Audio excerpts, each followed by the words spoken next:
Hi, my name is Lara and welcome to my channel, Inner Goddess Guidance. I am a personal coach. I was a teacher for a long time and now I am stepping into mission. I am a divine feminine on the twin flame path. And for those of you who may not know, that path is about spreading love in all forms in healthy and productive ways. And one way we do that is first to heal ourselves. When we do our own self healing and achieve self mastery in union with the divine feminine and masculine inside of us, we can then become agents of change in this world and help everyone around us level up. So I want to thank everybody who's here. My goal really is to present you with tools for you to use on your journey, thoughts, ideas to consider. Now, I think that every single person's journey is their own, and that the path to healing is finding your own path and following what I call your inner North Star. Once you know what your higher self is, guiding you toward, you are firm in what are your values, that's like your compass, then you can work toward your vision. And it is my goal to help you in that, to assist you in that journey. So it has been an amazing day and a half. um, I don't even know how to begin to tell you, but I decided that this video is really dedicated to some of the things that have happened. Not all, but some. And first, I want to tell you that yesterday, after a particularly difficult moment for me on the journey, um, something that really challenged me to rise and claim, I think, in some ways, my divine masculine inside of me, to use my intellect, it was prompted by spirit, but it was very much about it was based on rationality. I had to use my mind over my heart in this case. So it was understanding what I needed to do that was in alignment with healthy love. And I realized that I had, for a long time on this journey, really thought that I was in service of love and unconditional love.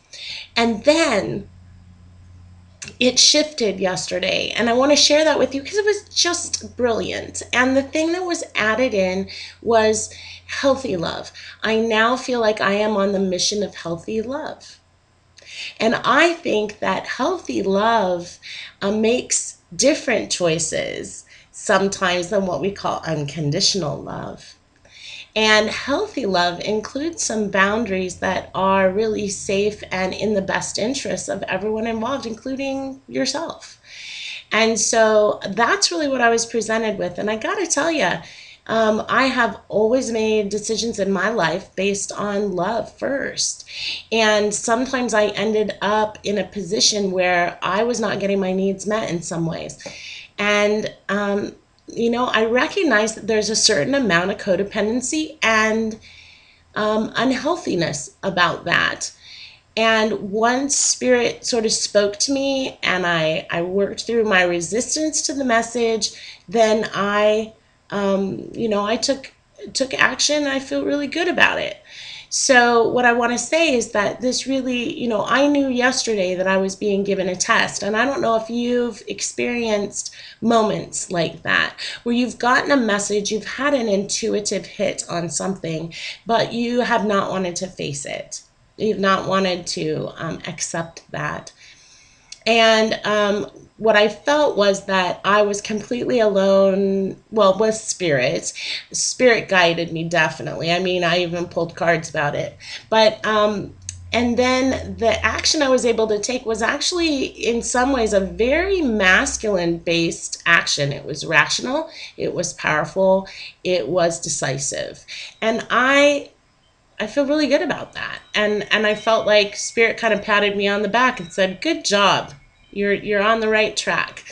So I suggest that when you're in moments like that, you take a look at it, and instead of asking yourself, what is in the service of love, ask yourself, what is aligned with healthy love? And then see if you can, in a loving way, take action toward healthy love. So anyway, after that moment, I went off to a beautiful tea that is given by a friend of mine that I had worked with for, gosh, like over 20 years. And beautiful woman who puts on this tea once a year with, I think she often does it with another woman, and they have, there must have been 50, 60 women there. And everybody sort of dresses up in tea-like outfits. Like some women will wear hats, and some of them will bring their daughters, some with little girls. And I got to this beautiful venue. I drove out in the kind of the country around here and got to this beautiful house with beautiful gardens. And in the shade, they had set up these tables, and around the tables were the ladies talking. And I got to sit down and have conversations with several people and catch up with a few that I had known from work. And then a miracle happened. Well, kind of. To me, a miracle. I met June. I want to introduce you to June. This is June. This is me and June yesterday. I said after we spoke, can I please have a picture with you? This lovely woman, I was sitting and catching up with the hostess of the party and talking about my new channel and about the mission, not really, about twin flames or divine partnership, because I didn't know if that would be, I didn't know how to explain it. That opens up a whole nother bag of worms. And so I just said that, I'm really connecting with people all over the world, and it's about self-healing and self-mastery, and that I feel really good about it. And it is a mission for me that I felt like was divinely given. And I spoke a little bit about that. And June was watching me very intently the whole time. And when the hostess got up to leave, June and I engaged in a conversation. And June's story about her relatively recent loss of her husband and their story unfolded. And she knew nothing about twin flames. I hadn't spoken a word about that or about partnership being a part of this journey. And the story she told was basically this. When she was 9 years old, June moved into a new house. And across the street, she looked out the window and she saw this boy about the age of 12 or so, jumping up and down and waving his arms at her. Now, June is 84 now, so this would have been a while back, right? World War II-ish, I'm thinking. Anyway, I didn't do the calculations, but she said this boy's name was, I think it was Tony. Yeah. And that he said to her later that he knew the first time he saw her that he was going to marry her when she was 9. And when she was 14 and he was like 18, they went to a dance and he asked her then to marry him. And she said yes. Of course, she was only 14. And there was one point where they drove to a town nearby and he took all the money he had saved, which was $50, and he bought her a ring. And then there was some interference by her mother who didn't like the relationship. And somehow in the course of that, Tony ended up enlisting and went off to war. And he served for many years. And they corresponded. And when he came back, again, there was interference. He ended up moving away and marrying somebody else, and she ended up marrying somebody else. And many years passed, and they were not in touch. There was one incident, she said, where they were in the same place at the same time, and his wife was there, and she actually went running away because she couldn't.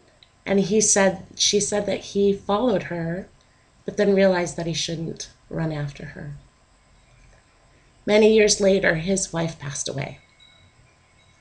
And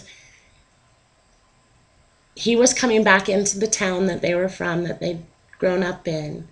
And somehow her brother, I think it was, and his sister bumped into each other in a local restaurant. And the sister said to the brother, where's June? Is she here? And he said, oh, yeah, And she said, well, Tony's wife passed away, and he's coming into town. Do you think we can get him back together? So, like, even people in their families, the siblings anyway, had known that of their love for each other, that it had never stopped, it had never died. And so they reunited, and of course, they ended up, I think it was very quickly that he proposed to her. And when he called her before he was coming back, because he lived out of state, he said, basically, I have 3 questions for you. Will you marry me? And she said yes. And I forget what the second one was, but the third one was, do you want your rings back? Or do you want your ring back? He had saved that ring that he had bought her for all those years, intending to give it back to her. And of course, as I was speaking to June and listening to her story unfold, I couldn't help but get tears in my eyes. And I said, you were twin flames. And she told me about how he had passed and the messages she'd gotten from Spirit, what she'd heard, and how she'd really, she said that they were with each other for 16 years, 6 months, and 6 days. 1666. And of course, we know that 6 is the number of lovers, it's the lover's card. So, and then she said, that there was this article written about them in the local newspaper. It's not a very big town where they're from.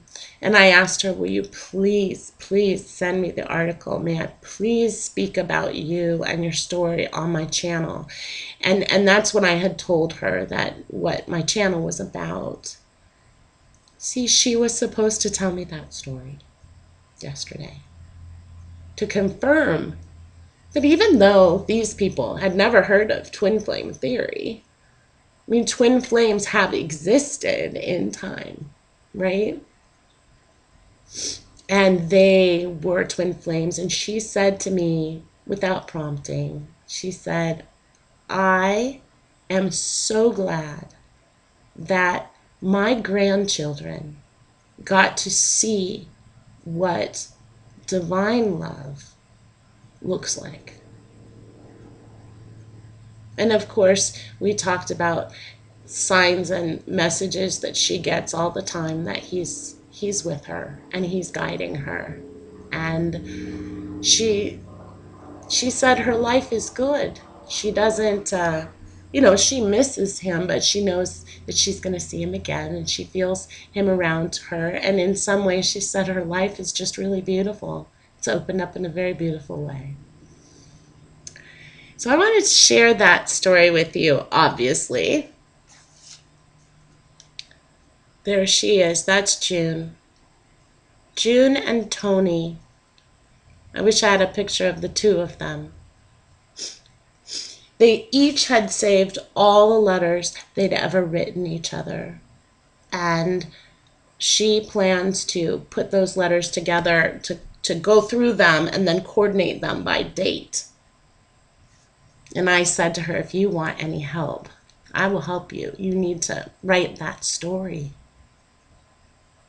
Anyway, So maybe someday we'll get to buy, a book or something, or read the story, the beautiful story, and maybe some excerpts from their letters.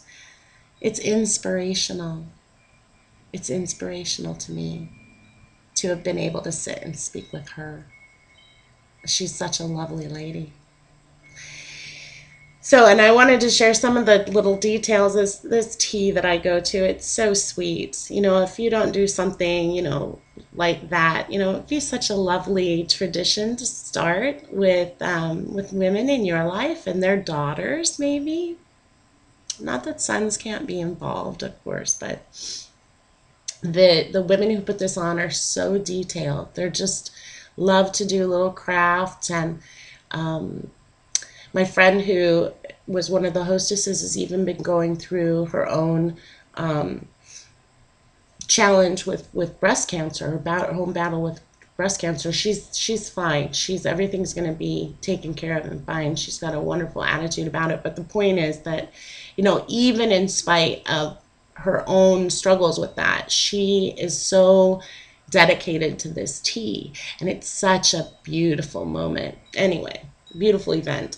They made these tea bags. See, they're made out of like, look at this one. It's got like little precious lace and pearls, and they made them and put lavender inside, so they're sachets, and everybody before they left got to go in and take a bag, and they were asked you to take a set of these, and look, they have little tags that go with them, and a bar of handmade soap from lavender, and look how they wrapped it in the burlap, and a sprig of lavender, and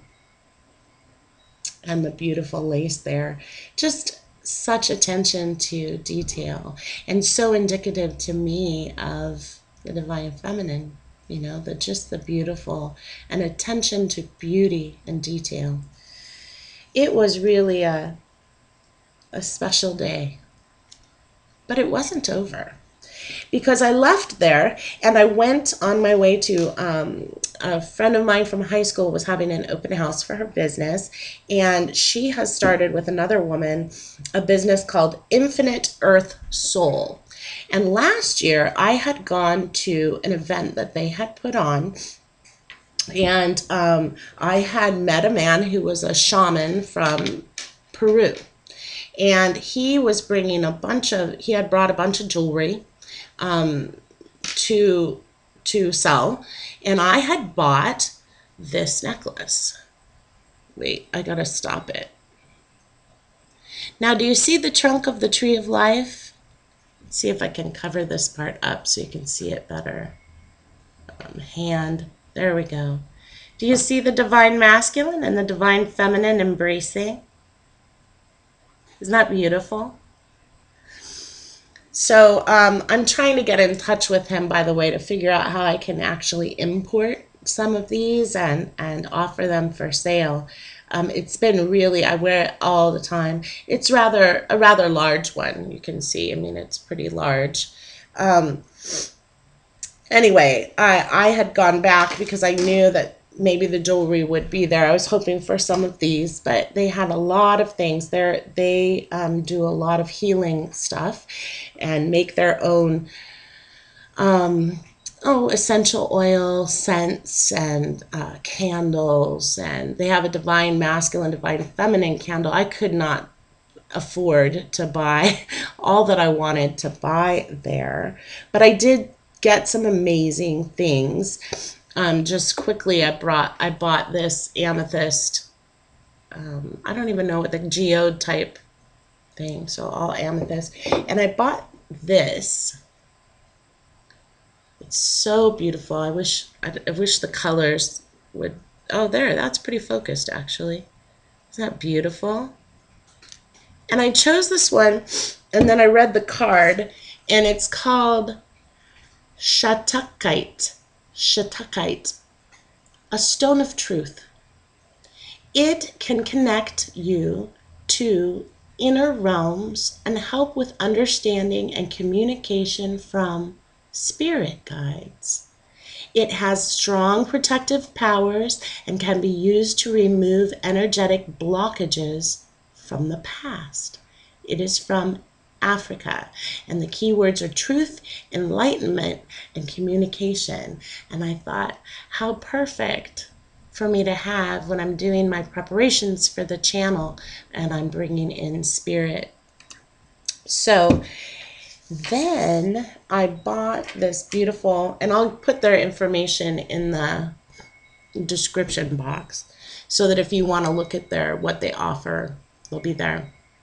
I bought this beautiful pendant. It's much smaller than the twin flame pendant. But the reason why I bought it is that on the back, do you see the little chakra stones? They're all aligned, and a lot of their jewelry is like that. They've been made specially in Peru. They are all hand done. And this one obviously is not just the spiral, but it's got the chakra colors in it as well. And then the chakra balancing on the back. So when you're wearing it, of course, those stones are against your skin. But you can also flip it around and wear it this way if you wanted to. So I loved that, and I had to buy myself one. Not done yet. There was this amazing deck of oracle cards, and the story behind this is a bit lengthy, and so I won't go into it right now. I'm learning the oracle cards, but I do want to share them with you. It is called Angelic Reality by Diane Givens, Path of Illumination, Chakra Angels. It's an energy attunement deck. And I did go on her website and learn a little bit more about her. She is a friend of my friend that I went to her house. And in fact, when I was looking through the little booklet that goes with it, pictures of my friend are in there doing some of the poses. Well, she had it, basically she died. And when Diane Givens died, and when she died, she was brought back to her body by, I think she said, the angel of truth brought her back. And thereby she started, a lot of things changed in her life, and she was aware of a lot of things, and that led to these cards. Now, these cards are really different from any cards I've ever seen. First of all, she put together this, what she calls a tapestry. It's really sort of a grid. The grid is aligned with your chakras. And then each chakra, there's a path to attunement or illumination within the chakra. And so, and then she has everything on them, including things like the notes in the scale that align with that chakra. And each one has a special painting that she has done, and it was sort of channeled that's what should be on there. So like, this is the one that I drew out of the deck. Miracle. It is love and expression from the fourth chakra, the fourth energy of the fifth chakra. So what's it say here? In the book it says, miracle. Grandpa arriving home from work is filled with unconditional love for my mother on his knee, his little miracle. And then over on the other side, it says Pearl Ponder Prayer. So the love energy is what I read. And then on the other side of it, that aligns with it, it says love energy for fifth center, expression. Expressing love creates the space for miracles to happen in my life. And then underneath that, it says receive with patience. And the book even gives a process, a ritual, a way of working with your card. So if you were to pull a card during the day, it talks about how you stand calmly, receive the energy. And what's amazing is that she talks about how to use the divine masculine and the divine feminine ways of knowing to allow this, whatever energy you're working with, to enter in and then to process, to ponder, and then ask yourself when you're done with that process, how you have shifted in your understanding or your knowing. So it's really about going inside. It's almost like a meditation. I think I've mentioned, not only that, but she also gives you the the oils that go with it. So if you are in, just let the love energy, for example. This one doesn't, yes, it does. So this one is the page that gives you that information in general and tells you how to work with the love energy, how to activate it, for example. And then at the bottom it says color green, physical, thymus, gemstone, serpentine, fragrance, rose, key of F, and sound, ah. So if you wanted to work with those things to help activate it, wearing rose essential oil and, playing music in the key of F, looking something up, and then wearing serpentine that day and the color green, doing your mantra or your meditation with the sound ah, or even with it throughout your day as you move through your day, activating that by saying ah.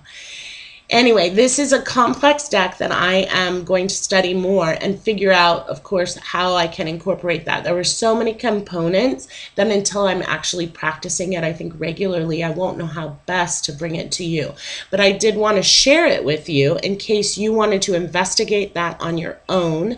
Her name is Diane Givens, Givens. It's her company, I think maybe it's the name of the cards, Angelic Reality, Path of Illumination, Energy Attunement Deck. Okay? All right. That was a lot, and that was my day yesterday. So it was really beautiful. And then, of course, I got to wake up very early this morning to get ready for a beautiful call with Aseo and Carol. Aseo from Botswana and Carol from Australia, and we got to talk together about dreams and dream interpretation, and that was beautiful. And I had woken with a sore throat, but throughout the day I've discovered that I've been able to sort of treat that and ask Spirit to come in and assist me, and I'm wondering if it isn't a little bit of a throat chakra activation that had to do with communication, because that was definitely part of what my day was about yesterday. Anyway, so let's call in Spirit. Don't forget June. Let's just look at her. Oh, beautiful woman. Okay, so I would like to put on my necklace, because I love wearing it. And by the way, I have a little goddess, you guys have seen those before. I bought that somewhere else, but I always hang them together. So let's call in Spirit and then pull a card, and then I think later I might get back on and do a live reading that is focused on healthy love and what the path to healthy love and what we need to surrender in order to do that. Okay. Dear Spirit of the universe, of love and light, please be with us in this time and space as we focus our collective attention on gaining wisdom and guidance for our journey toward healing and self-mastery. We ask for open hearts and minds to receive the messages that will serve our highest and best good. In the service of love in all forms, with deep gratitude, thank you. So, bring out our Goddess Oracle deck by Amy Sophia Marashinsky and Vrana Janto. I'm still stuck on these until I've pulled enough of those. I love the poems. Okay. Dear Spirit, please give us, I'm going to go this way. Please give us, that is totally not fair. I'm not doing that. That was just a mistake. Sorry, everyone. I will pick them all up and try again. Because that was clearly just me being a little bit all thumbs. Okay. Spirit. Okay. That came right over. Sekhmet, anger and rage, came out for the second time. And what I would say is Sekhmet's energy probably made all those cards, because we know anger and rage are pretty energetic, lively energies, right? Maybe that's what pushed all the cards out, and then it had to come out a second time to say, yep, that's exactly what I want you to do. I want you to talk about me. Sekhmet, anger and rage. You know, I don't know about you guys, but I don't do anger and rage very well. I just don't. But anyway, let's see what Sekhmet has to tell us. I burn and fume and shoot daggers from my eyes. I erupt and roar, though you've not pulled my tail. My edges are sharp and I cut deep. My energy is strong and fierce, and my displeasure needs to be expressed. Though sometimes mild, I can be very intense.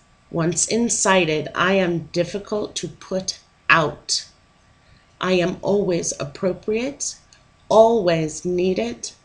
Don't try to get rid of me. I need to be acknowledged and heard. I am anger. Sekhmet, the lion-headed Egyptian sun goddess, is known as the destructive aspect of the sun. Vowing to destroy all humanity in a fit of rage, she went on a killing spree. She was stopped by the intervention of Ra, the high god, who put huge vats of beer mixed with pomegranate juice in her path.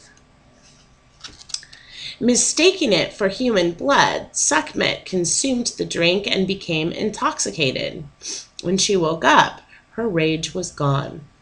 Red in this painting signifies Sekhmet's scorching, smoldering nature. Meaning of the card: Sekhmet leaps into your life to help you face your anger. Does anger, yours or someone else's, make you feel uncomfortable? Yes. Do you fear your anger because you were taught anger isn't nice? Or that expressing anger is ugly? Yes. Have you repressed or disconnected from it so much that you don't know how to express it now? Yes. Perhaps you've gone beyond anger to rage. Rage is accumulated anger gone out of control. Perhaps you're in a slow boil all the time and don't know how to take the pot from the fire. Sekhmet says our anger is a part of our power as women. Don't give away your anger. Learn to express it in a way that can be heard. Learn to transform it so it empowers and energizes you. Your path to wholeness will be more vital when you make anger your ally. Wow, I feel like that is a direct message to me. I do not do anger well. I always try to process through it really fast and then say, I'm good. I don't want to feel anger because I feel like it's hurtful to me. But I sure admire people who can sort of allow their anger. I just don't like the ugly aspects. And I think I do definitely, and you may too, have some ideas that women can't be angry. I sure know that, as we talk about balancing divine feminine and divine masculine aspects, that there should be a healthy way to express anger. I mean, anger really happens when somebody has stepped over a boundary that, they've done something that's unacceptable. hurt you in a way. And instead of crying about it or being hurt or feeling a victim, the other option is to say, hey, you stepped over the line. I don't like it. I don't deserve to be treated that way. I didn't do anything to deserve that. Knock it off. I think I might want to try that sometime. The question will be whether I can do that and still maintain my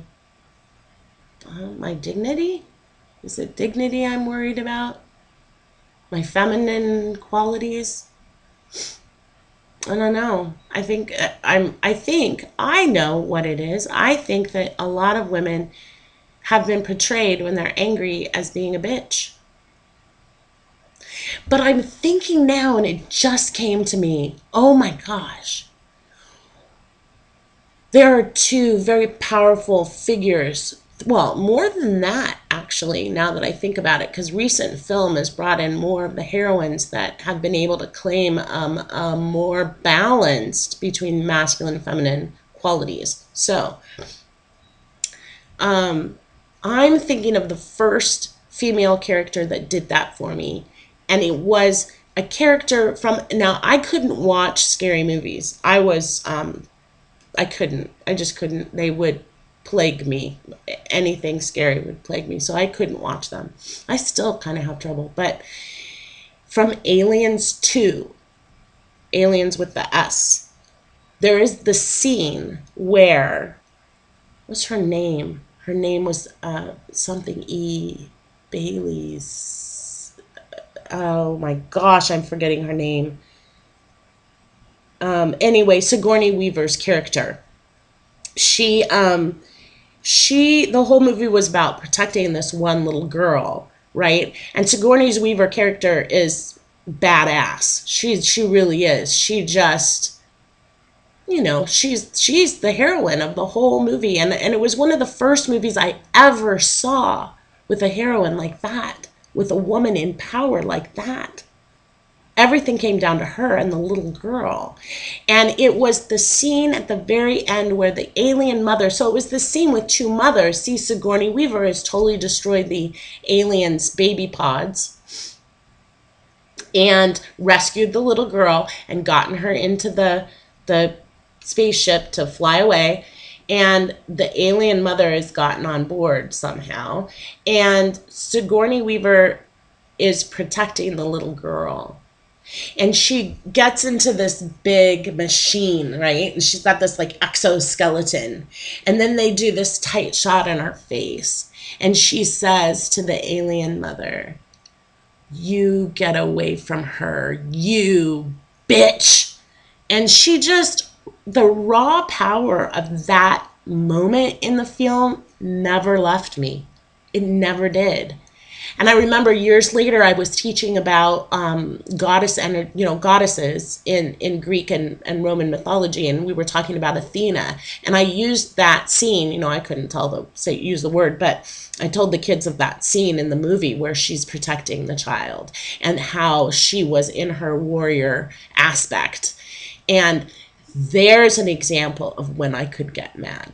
And I'm thinking about how now in our current sort of political climate, there are a lot of women being able to channel their anger in healthy ways. In fact, I think that's part of the whole shift that's going on right now, is women standing up and saying, enough, drawing the line and being okay about being angry.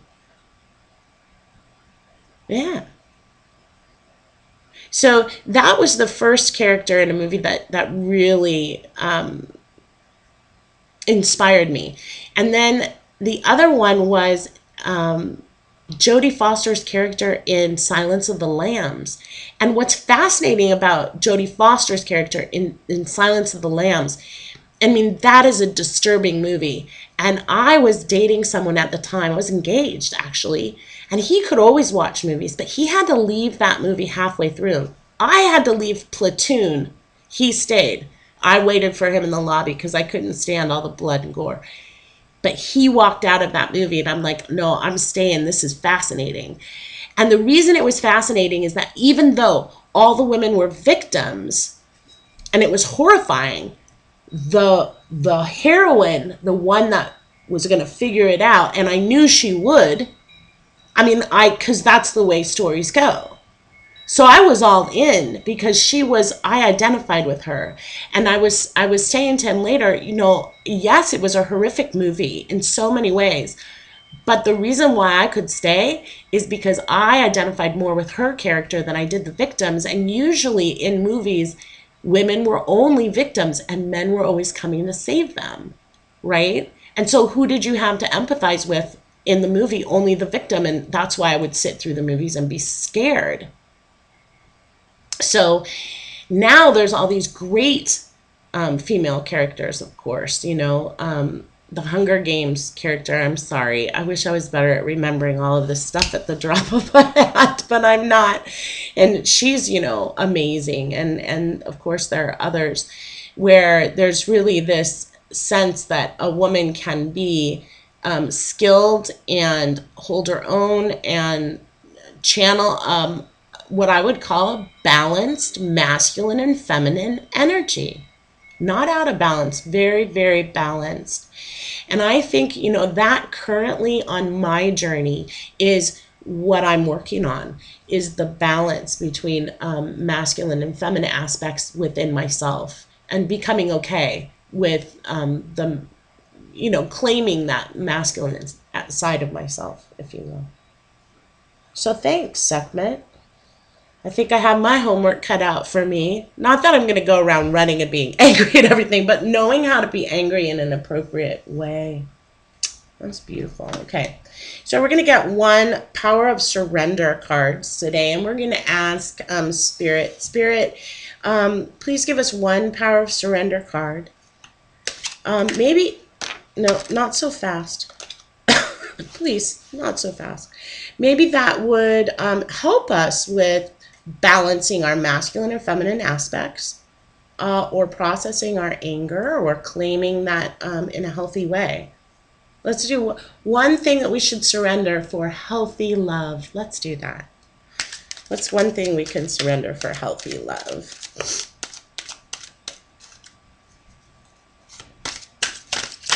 Okay.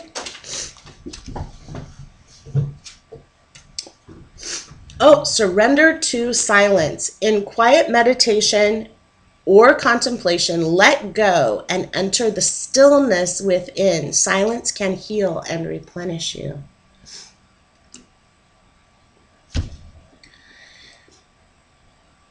So I remember I went to hear a Buddhist. What do they call him? Oh my gosh, he had a special name. I went to see a man speak one time, and I can't remember what his title is, but it was very special. And what he was talking about was anger and how to allow it in and just give it a moment to sit before you react. And maybe that's part of the key. If we can sit in silence, if we can hold our anger for a minute and not react, but hold our anger and really think, what is it I'm angry about? What is it I need to communicate in a clear way? But to sit in a few minutes of silence and allow that time to process it instead of the more explosive and reckless way. That might be a way to process our anger. So today's a good affirmation for the day is, I am willing to accept my feelings of anger and rage. I allow my feelings of anger and rage.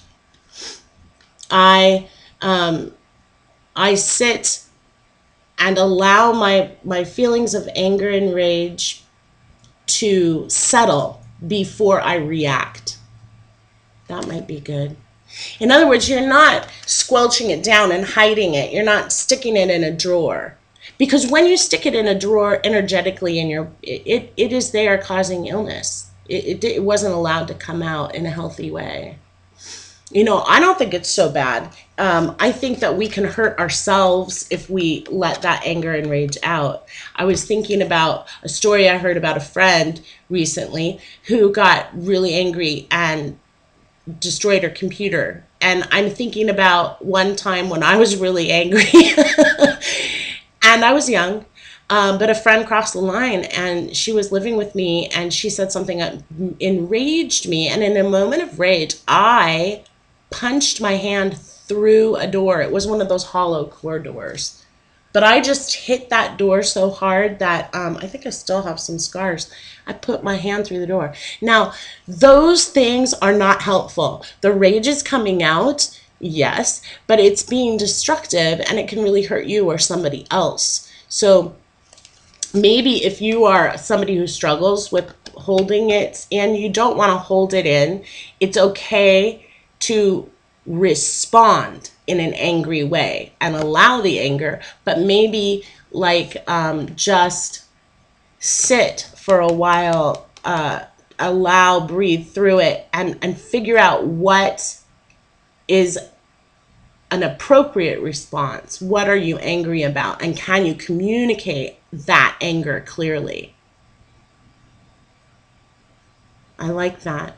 I'm going to work on that today and probably for a few. That's gonna take a while for me to work on because I think I've rejected anger a lot. So that is where we're gonna leave it off, and I know that went long, but that's okay. I hope that you got some good stuff. I love this woman so much. I can't tell you how much I'm happy that I met my new friend June.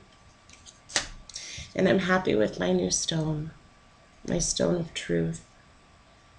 Thank you. Thank you, Spirit. Thank you, all of you. Thank you for coming to the table. I decided that that's what I'm going to say now. We're sitting at a table together, and I know that it's a one-way conversation, but I'd like to change that. If you start commenting more in the comments, you know, say something. I love to chat. And I'd like to think of us as sitting at the table of the Divine Feminine. And we're all here together to support and explore and encourage one another. So whoever you are, wherever you are, I hope you have a beautiful day. Thank you.